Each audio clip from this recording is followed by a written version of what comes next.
रविवार पूर्वाह्न सरस्वती शिशु विद्या मंदिर मधुबन परिसर में राष्ट्रीय हिंदू नववर्ष उत्सव खूब धूमधाम पालित हो जाइछि।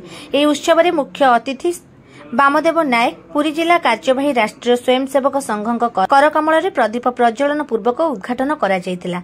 सम्मानित अतिथि भाव में उत्सव में विद्युत परिषदर सभ्य कैलाश चंद्र साहू, अक्षय कुमार मिश्र, विद्यालय महाभारतीर सभापति सुमित्रा रथ, संपादिका सागरिका रथ, सभ्या लक्ष्मीप्रिया भोई प्रमुख मंचासीन थिले। विद्यालय गुरुमावृंद वंदना और प्रार्थना कार्यक्रम को आगे नहीं।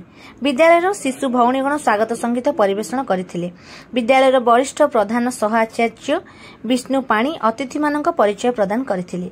विद्यालय प्रधान आचार्य सुरेश मिश्र मुख्य अतिथि को उत्तरीय प्रदान पूर्वक संबर्धित करथिले। विद्यालय नवम श्रेणी छात्री प्रकृति प्रियदर्शिनी संगीत परिवेषण करथिले। एही उत्सव मुख्य अतिथि आभिमुख्य परिप्रकाश करथिले। एही उपलक्षे वक्तृता, अभिनंदन प्रस्तुति तथा अन्यान्य प्रतियोगिता सफल अर्जन करथिबा कृति प्रतियोगी मानक पुरस्कृत करा जायतिला।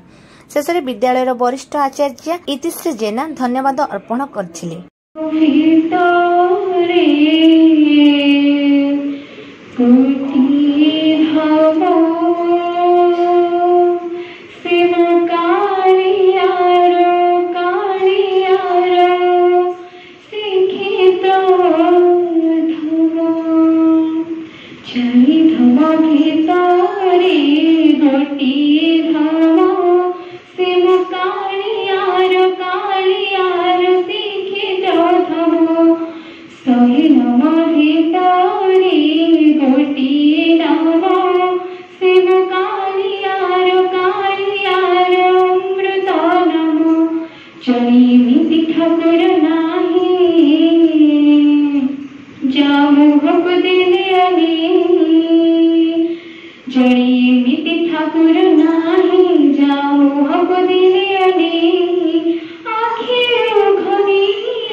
जीवन